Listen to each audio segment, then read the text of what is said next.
So today's project, I'm gonna make a snubber for our anchoring. We don't have one.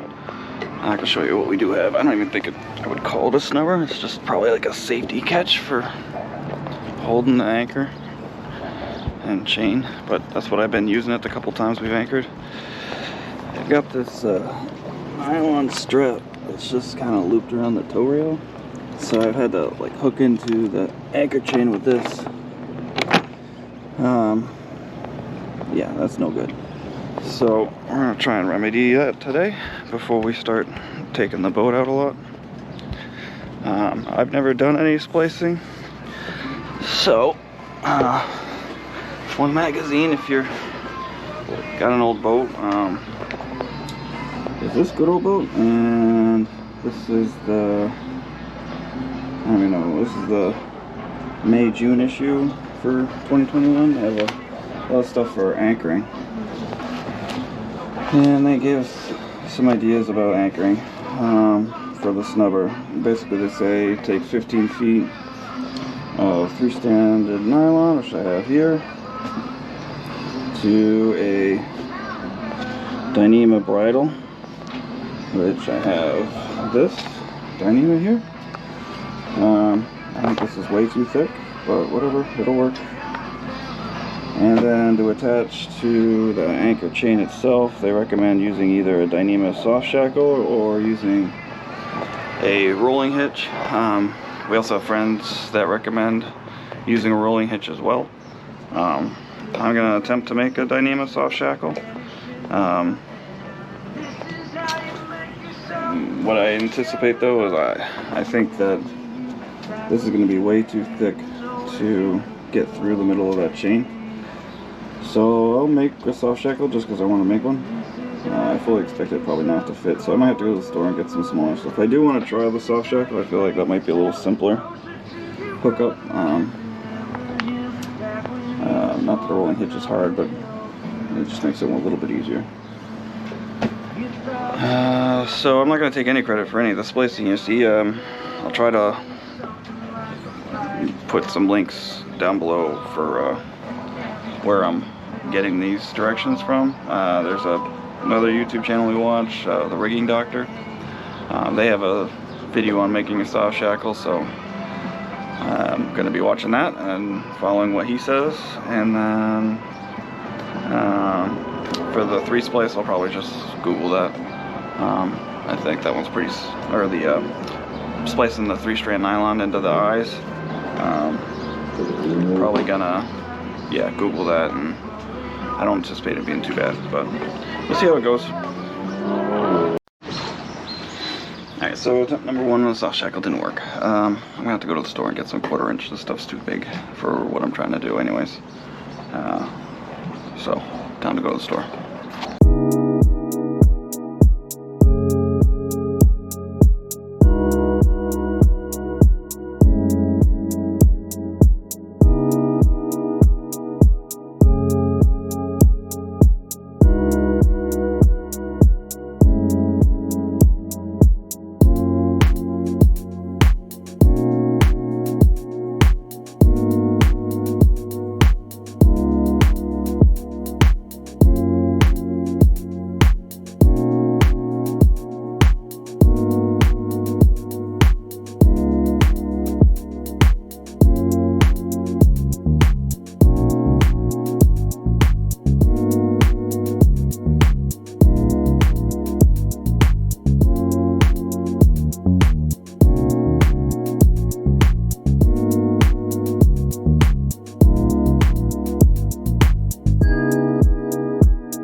Success on the soft shackle. I think it's pretty sweet. Trying to show you here.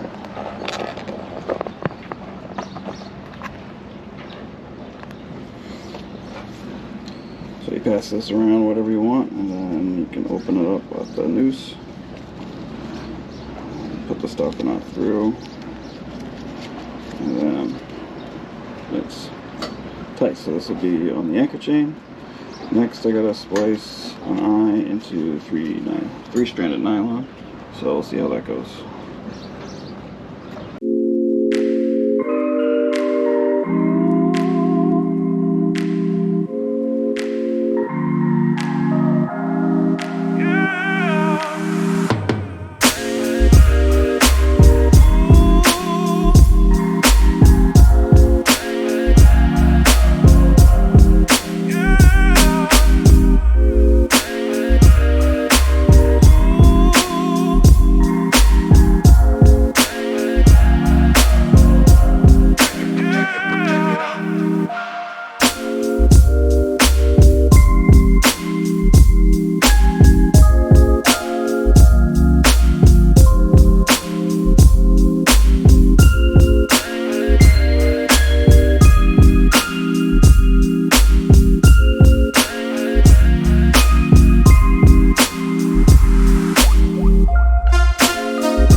Alright, so I got the eye spliced into here, so this end will connect to the anchor chain. And on the other end of the nylon rope, there's another eye splice that connects to a Dyneema bridle. And these will go to our two forward cleats on the bow. So that should do it. Now we got one more thing checked off the box. Alright, we'll see you guys later. Morning, guys. So we want to do a quick update. We had a little bit of a hiatus with the filming there. We did some projects that didn't get caught on film. So we had a long trip planned for July of this year to go to Onset Harbor for a wedding, a family trip. So there was some rushing around trying to get stuff ready for that. So there was a couple projects that I didn't get caught on film. So there was we did a radar dome install. We finished that project up, and we did autopilot controls. We got that installed. Thank you to all of the friends who helped with that. Yeah. Those projects. The trip itself, we were gonna do some filming on it, but the trip down wasn't really that eventful. We left the marina very early in the morning, like 3:30. 3:30 in the morning to catch the slack tide, and then it was very smooth. It was pretty smooth on the way down. It was a little sloppy at the beginning of the morning, but yeah, like 5-foot seas and a little seasickness from me and Ava, but so we handled it like a champ. Yeah. The thing was we were supposed to leave a day earlier, but there was some bad weather, so we delayed our departure. Because of that delay, and we had a time frame to be there, we just ended up motoring the whole day because and dealing with the 5-foot seas. So there really wasn't much to show on film anyways. And then while we were there, I didn't feel like filming because it was a family gathering and more of a private thing.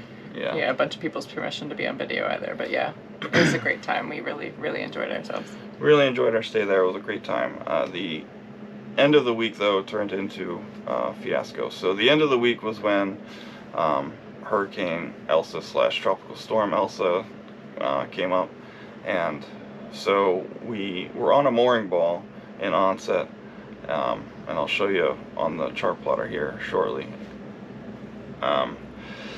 We got kicked off the mooring ball. They said they were kicking everybody off the mooring balls, so we moved over the day prior to the storm to the anchorage and set up our storm anchor, which is a Danforth style anchor. It's made by Fortress. Put out a bunch of scope for our anchoring, got the anchor to set well, and then we left. At that time the winds were coming out of the north, so all the people in the anchorage were facing north. Then we left, had an outing with the family, came back, woke up the morning of the storm, and the winds has shifted to the east-southeast for the storm. So all the boats swung, and when we swung, when I came up that morning, there was a boat parked like 50 feet off the back of our boat, and they weren't there when we went to bed. So the etiquette is, if you first come, first serve. So they should have moved. However, this was right before the storm. And our first time realizing that. We didn't know until afterwards. Yeah. So we moved. So I got Sarah up so we could move, because if our anchor dragged, we'd have no time to react. So started the engine up, picked up the anchor, and moved the boat forward. We had a little bit of a struggle to get the anchor to set, but we did get the anchor to set. We watched it. Like as the storm was hitting, and it was about 20 knot winds. And rain. So I stayed up and watched the anchor for a little while.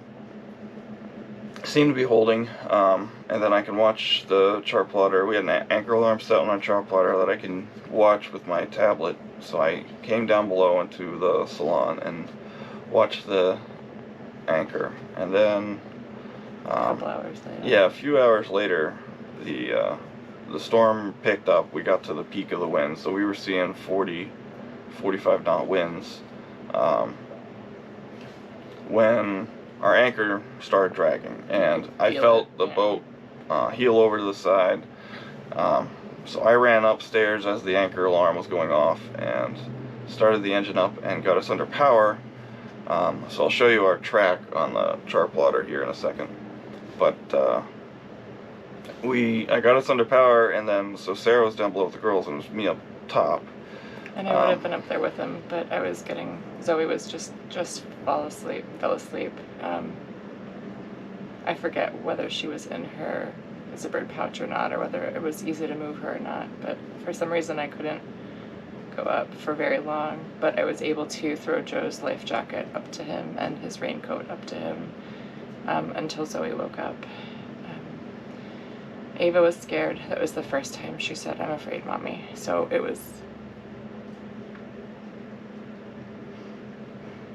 that was challenging for me, but we made it. I had to at one point leave Ava in her bedroom. She was doing a puzzle. That's what helps her focus and problem solve. That's, I guess, all that she could do to help. I put Zoe in her pouch, put my raincoat on, and then came up to meet Joe to help him, because at that point Towboat US had found us, and yeah, so we were dragging. So when I got us under power, my only thought that I came up with was just to drive the boat forward and drag the anchor forward, and then try and slowly back down on it using the engine. But I couldn't successfully do it, because every time I came off on the throttle, the boat went broadside to the wind and started going really fast downwind. So I just ended up doing circles there with the anchor skipping across the bottom. It felt like we ran aground. We definitely ran aground a few times. So then Towboat US eventually came out. We did this for like 2 hours, and Towboat came out, and we got them tied up to our bow cleats. We attempted to reset the anchor again, with them helping us slowly come back on the anchor after we dropped it. And it did set, but it just started dragging again. Yeah. So they were finally asked if we wanted to get on a mooring ball. We said yes, please.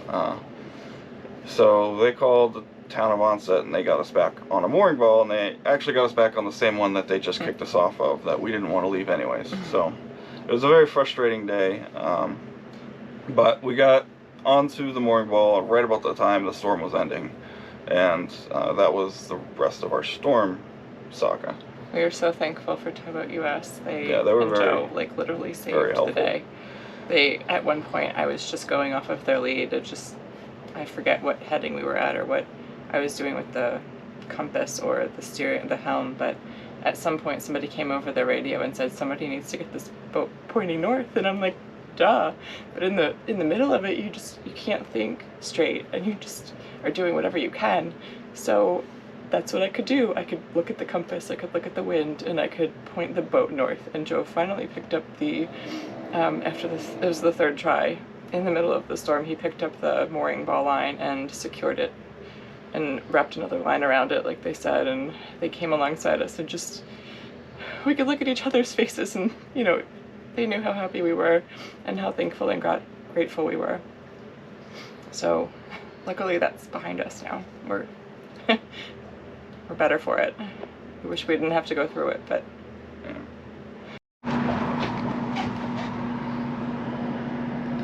Alright, so I'm not sure if you can see this, but this is where we had our mooring that we got kicked off, and then they moved us around here, which is the anchorage and onset, and like this is where our anchor drag, and you can just see this mess of a trail that we left going all over the place trying to set the anchor. And then they picked us up and we tried setting the anchor again over here, but that didn't work, so they showed us back over to the mooring ball again. But so then we were planning on leaving the next morning to come back.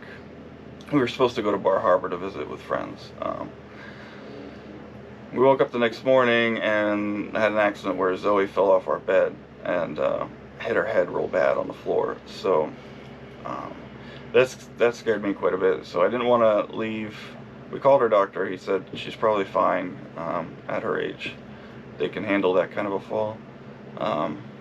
But I didn't want to get out onto the water and then have her show some kind of sign of concussion or neck problem. So we went to the emergency room and just made sure another doctor put his hands on her to make sure she was fine. They agreed to that she was fine. She all of her reactions were normal. Just to like keep, you know, a low profile for the day. So we figured, let's not go out to sea that day. Let's hang out. Yeah, so we were a little frazzled from the storm, and then Zoe falling. Yeah. So we went and hung out with family for the rest of that day. So then the next day, we got underway and had a trip home that was, for the most part, not uneventful. Like we went to Boston Anchor for the night and then left the next day. We're going to come home to Portsmouth, but it was kind of nasty out, so we stopped in Gloucester. That was really fun. Which we was a lot of enjoyed that fun. Part, yeah. We were trying to find an Uber with 2 car seats, which was near impossible in that town, but it's a small town, so, you know, no big deal. We got the dinghy out in the water, and it was so worth it. It was a gray day, but it was fun in the dinghy. I mean, we needed something to lift our spirits, and it totally did. We walked around the town. It was a quaint water town, more fishing than, you know, boating, but it was very cool and old, and you could see lots of paraphernalia for like wicked tuna. They fish out of there. We had souvenirs, we had lunch. It was just a really great time, and what we all needed to like reconnect and stay positive and focus that, you know, we do love this journey, even though it's a roller coaster sometimes. Yeah, and so then after we spent the day in Gloucester, we came home, and that day was great. We sailed. It was a lot of fun. Beautiful. But then when we got in, we timed our arrival to the marina for slack tide. It was a high slack, thankfully, and we approached to come in. We had 2 people that were supposed to be on the dock to help us get into the slip, and our slip was such that well, it's a 50-foot slip, and we have a 50-foot boat. And I'll show you here in a minute, but the way it is that you pretty much, there's no exit plan. If you don't get it right, there's no way to get out, just because of the way things are situated. So I made many mistakes on our approach. One, I shouldn't have even attempted it. We didn't have, the people that were supposed to be there weren't there, and I could see that. There's a T-head on the dock that was open. I could have just tried to dock there. I could have docked there pretty easily, and waited until we had people, and then moved the boat around. So I didn't do that. So we approached the dock, and I have security footage, you'll see it, but I started to go into the slip, but I couldn't get the bow all the way in. We lost movement, so we had no steerage. Yeah, so I was probably not going quite fast enough to keep steerage to get the bow turned in. So we were approaching our neighbor's boat, so I backed up. But when I backed up, I ended up alongside a lobster boat that's also our neighbor. And so at that point, I stopped and tried to get out of, or the wind and current kind of pushed me up against the side of his boat. We didn't hit hard, but we were up against his boat, and so when I got off of his boat, I ended up scraping the side of his paint, which is another mistake. I should have just stopped at that point, threw a fender between our boats, and regrouped and came up with a new plan of how we were going to get into the slip. But I didn't, so we kept going forward. And I tried to get us into our slip, but again, we weren't at a good angle, and we were approaching the same boat we were approaching the first time. So I backed up again, but then I ended up getting sucked into this corner of our marina, which I'll show you here in a second, where I had about a foot of space in front of the boat and a foot of space behind the boat. And then I'm just trying to jockey the boat around. Like Austin Powers. Yeah, literally. Trying to get the bow out so I could get out. Try not to hit anything. And try not to hit like 50 different things and run aground because we were coming right up on the shore. Very close to the rocks. Like I was pushing against the pilings and calling for help. Like I didn't know what to do at that point. Right, so the people that were supposed to be on the dock to help us showed up at that point and were able to help us get the bow turned around. Thankfully. And get out safely. Back into the middle of the river, where we did a second attempt and docked just fine with the 2 people on help. So that whole thing, the whole trip, we kind of had a sit-down talk afterwards, and we're going to slow things down. We're not going to go out unless we have extra hands on board, because I end up single-handing the boat with Sarah taking care of the girls, and it's I want to help. It's just really difficult. Too much for me to single-hand, and then we're also going to, plan our arrivals and make sure we have. I also talked to the rest of the people at the marina, made sure I had everybody's number so we could get help docking when we're coming in, and make sure there's going to be people around. So, long story, but it was a trip that had ups and downs. I don't know if it was more up than down, but it was quite stressful getting back here. So we've kind of slowed things down. We spent some time here at the marina, did a couple other trips, took land vacations, and celebrated Zoe's first birthday. She's 1. We're about to get back into it and get the boat back out on the water. So that's probably way too much talking for now, but we'll get going. Thanks for watching.